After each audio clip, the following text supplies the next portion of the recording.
വത്തിക്കാനിൽ നടത്തുന്ന ലോക മത പാർലമെന്റിന്റെ ഒരുക്കങ്ങൾ അന്തിമഘട്ടത്തിൽ. ശിവഗിരി മഠത്തിന്റെ നേതൃത്വത്തിൽ നാളെ മുതൽ ഡിസംബർ 1 വരെയാണ് സർവ്വമത പാർലമെന്റ്.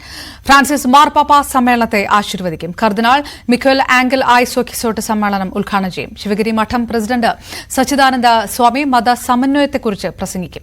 ന്യൂസ് 18 വേണ്ടി വത്തിക്കാനിൽ നിന്ന് ജോസ്മോൻ കമ്മട്ടിൽ തയ്യാറാക്കിയ റിപ്പോർട്ടിലേക്ക്. നവംബർ 29, 30 എന്നീ തീയതികളിൽ വത്തിക്കാനിൽ വെച്ച് നടക്കുന്ന ലോക സർവ്വമത സമ്മേളനത്തിന്റെ ഒരുക്കങ്ങൾ വത്തിക്കാനിൽ പൂർത്തിയാക്കിക്കൊണ്ടിരിക്കുന്നു. 100 വർഷം മുമ്പ് ആലുവായിൽ ശ്രീനാരായണ ഗുരു നടത്തിയ സർവ്വമത സമ്മേളനത്തിന്റെ 100ാം വാർഷികത്തിലാണ് വത്തിക്കാനിൽ വെച്ച് ഈ സമ്മേളനം നടക്കുന്നത് എന്ന പ്രത്യേകതയുണ്ട്.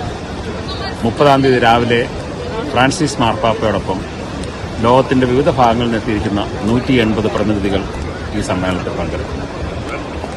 മാർപ്പാപ്പയോടൊപ്പം ശിവഗിരി മഠത്തിൽ നിന്നും സ്വാമി സച്ചിദാനന്ദ, സ്വാമി ശുഭജ്ഞാനന്ദ, സ്വാമി വീരേശ്വരാനന്ദ, രാഷ്ട്രീയ പ്രമുഖരായ Panakkad Sadiq Ali Shihab Thangal, Chandy Oommen MLA, Sajeev Joseph MLA, Saneesh Kumar MLA, Sreenijan MLA, zero Malabar സഭയുടെ അധ്യക്ഷൻ Mar Raphael Thattil, father Davis Chiramel, വ്യവസായ പ്രമുഖരായ doctor AV Anoop, Gopu Nandilath, K Murali, KJ Baburaj, Dubai police മേധാവി ഒമർ അൽമർ സൂഖി, world Malayali council global president Thomas Mottackal എന്നീ പ്രമുഖരും ഈ ചടങ്ങിൽ പങ്കെടുക്കുന്നു.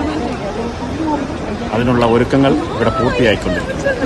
വത്തിക്കാനിൽ നിന്നും ഹാമിൽട്ടൺ ജോസഫിനൊപ്പം ജോസ്മോൻ കമ്മട്ടിൽ, ന്യൂസ് 18.